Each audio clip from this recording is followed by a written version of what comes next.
Mesdames et messieurs de la presse, bonsoir. Voici ce que vous devez savoir sur les attaques qui ont eu lieu ce matin dans la commune rurale de Mungwalu, en territoire de Djougou, secteur Banyali-Kilo. Les forces armées de la République démocratique du Congo ont mis en déroute ce matin un groupe de miliciens Codeco lors d'une tentative d'incursion déjouée par votre armée. Dans leur fuite, devant le rouleau compresseur de forces armées, la population locale a bravé la paire en répondant à l'appel du gouverneur militaire et commandant des opérations, le lieutenant-général Luboya Kanshamadjoni, à la résistance patriotique et populaire qui a permis de capturer 9 éléments de groupes armés Codeco qui sont à présent entre les mains de services de l'ordre. Par ailleurs, dans la même matinée, les forces armées ont bombardé par les hélicos de combat les 2 bastions les plus fortifiés de la milice Codeco. Il s'agit de BC et Brésil, en territoire de Djougou, en secteur de Banyali-Kilo. Ces opérations ont été menées de manière professionnelle. Sur le sol présentement, les unités spéciales poursuivent les opérations de fouilles et de ratissage dans la zone pour neutraliser d'autres miliciens qui sont en errance. Au nom du gouverneur militaire, le lieutenant-général Luboya Kanshamadjoni, nous remercions et encourageons toute la population qui a résisté aux forces du mal. Et donc, le milice Codeco, aujourd'hui dans la commune rurale de Mungwalu. Le bilan de ces opérations sera communiqué dans les heures qui suivent. Pour le moment, la situation demeure sous contrôle des forces de sécurité et de défense. L'espoir est permis pour le retour de la paix sur l'ensemble de la province de l'Ituri au regard des actions militaires sur terrain. 35 autres civils, dont des femmes, des hommes et des enfants pris en otage par les terroristes ADF, ont été libérés par les forces armées lors d'une patrouille de combat au village Luna Samboko, dans la chefferie de Walese-Vonkutu, au sud du Roumo. Une libération rendue possible grâce à la puissance du fait de l'armée loyaliste, souligne le lieutenant Gilles Ngongo, porte-parole des opérations militaires en Ituri.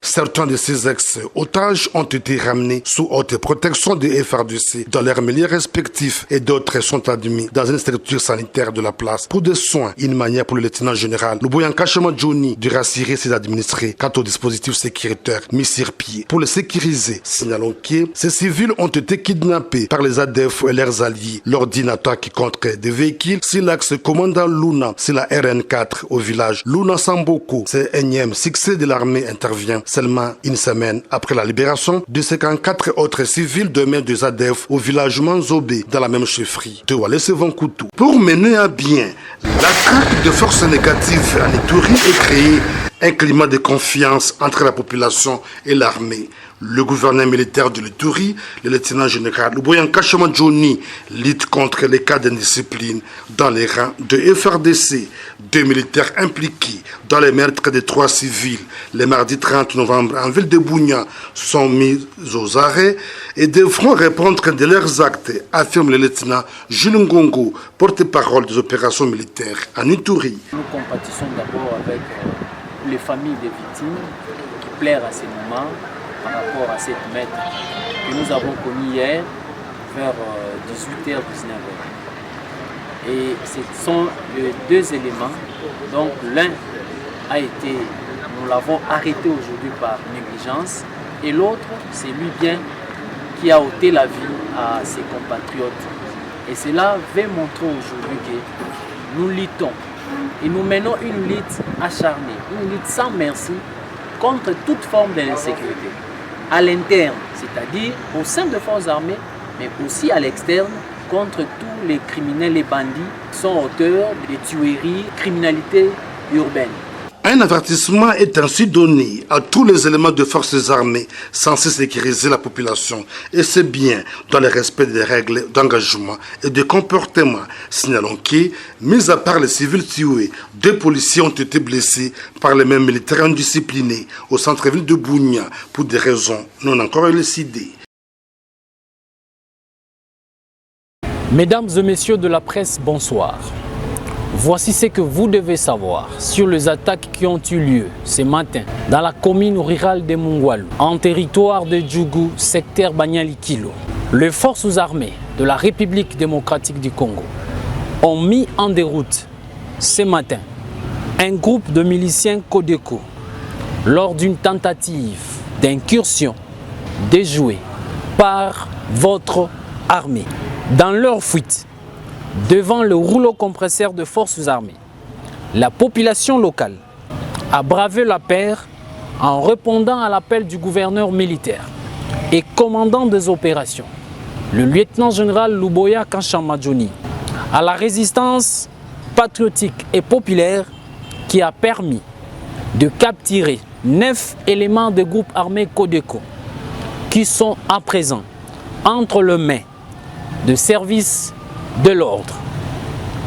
Par ailleurs, dans la même matinée, les forces armées ont bombardé par les hélicos de combat les 2 bastions les plus fortifiés de la milice Codeco.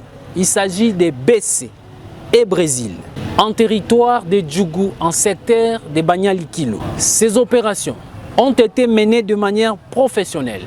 Sur le sol présentement, les unités spéciales poursuivent les opérations de fouilles et de ratissage dans la zone pour neutraliser d'autres miliciens qui sont en errance.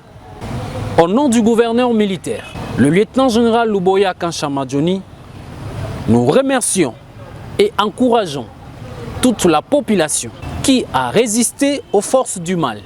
Et donc, le milice Codeco, aujourd'hui dans la commune rurale de Mungwalu. Le bilan de ces opérations sera communiqué dans les heures qui suivent. Pour le moment, la situation demeure sous contrôle des forces de sécurité et de défense.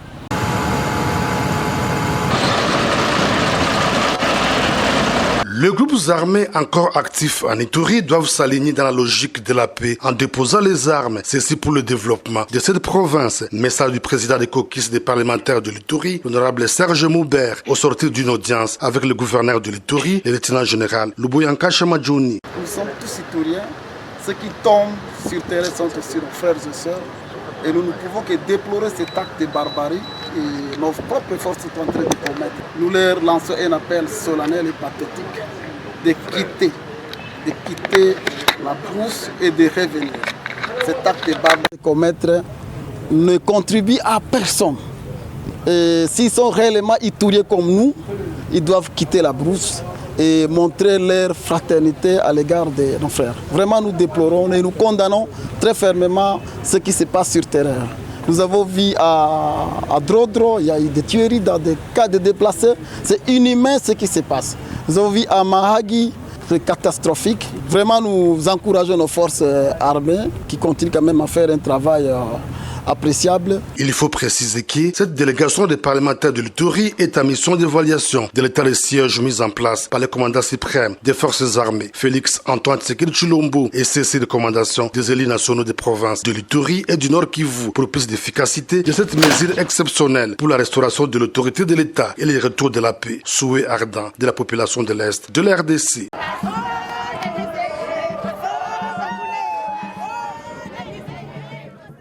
Après avoir eu droit à un banc de foule à son arrivée à l'aéroport national Murongo de Bunia, la première dame de la République a communié avec le fils de l'Ituri, venu par milliers prendre part à son meeting à la tribune officielle du chef-lieu de l'Ituri et témoigner de leur soutien au gouverneur militaire, le lieutenant général Luboya Kanchamadjoni.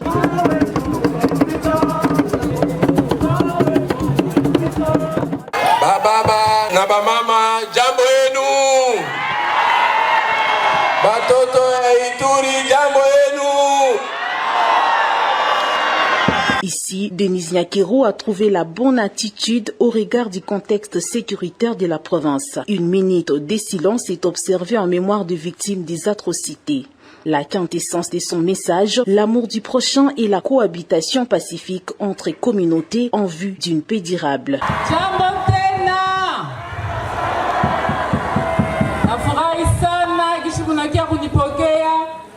Aseme balibambia sitakuya bongo ile mina pasha kuya kwenye moyo muko munapasha kuyua kitu moyo, mapendo inayengaka inchi. Kama tupendane tutakuwa hivi kila siku kulialia. Mungu alitupatia kila kiote mwa hii inchi. Nejua nini siye tunapasha kuwa tuko tunauana, tunachukiana? Eske iliko normal? Tunapasha kupendana s'il vous plaît. Mapendo njo inayengaka inchi. Aussitôt le meeting terminé, la première dame de la RDC s'est rendue tour à tour à l'orphelinat Sankizito, à l'hôpital général de référence de Bunia et au site des déplacés pour une assistance. Une façon pour elle de réaffirmer l'attention particulière que portent les chefs de l'État sur la situation humanitaire et sécuritaire de l'Ituri.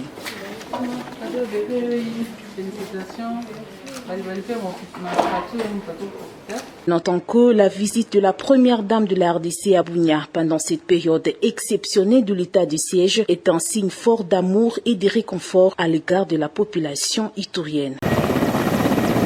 Désormais, la population d'Aveba et la MONUSCO s'engagent à regarder dans la même direction pour la pacification de la chefferie de Walendu Bindi. Ceci après l'incident du 3 juillet 2021, grâce à la médiation menée par l'administration militaire, représentée par le vice-gouverneur de l'Ituri. Dans son adresse à la population, le commissaire divisionnaire Alonga Boni Benjamin a insisté sur la paix et la cohabitation pacifique des communautés locales. Nous sommes venus rétablir cette confiance entre la MONUSCO et la population. C'est parce que c'est nous, gouvernement, qui avions demandé à la MONUSCO de nous aider. Et dans toute société, il y a toujours des problèmes. Et ces problèmes, on les résout toujours. Il y a des solutions. Cherchons à faire la paix, cherchons à résoudre nos problèmes pour que demain, nous ayons plus loin. Pour l'honorable Julie Adabaï, rapporteur de l'Assemblée provinciale de l'Ituri en veilleuse, l'ère n'est plus à la violence, mais plutôt au développement.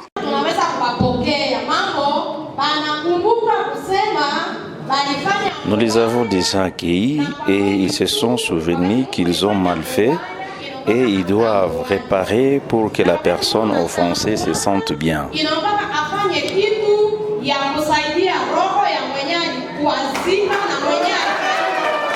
Rappelons qu'en date du 3 juillet 2021, la population locale avait soupçonné la MONUSCO d'alimenter l'insécurité suite à l'atterrissage de son hélicoptère à 19h heure locale. Dans la zone, le bilan avait fait état d'un mort et 3 blessés lors des altercations entre Casque Blé et la population locale. À cela, il faut ajouter plusieurs dégâts matériels. Un vent nouveau souffle dans la région de Boga et Tchabi, en territoire du Roumou. Un climat de paix et de stabilité grâce aux opérations militaires menées depuis les premiers mois de l'état de siège pour traquer les terroristes ADF et leurs alliés, jadis auteurs de l'insécurité.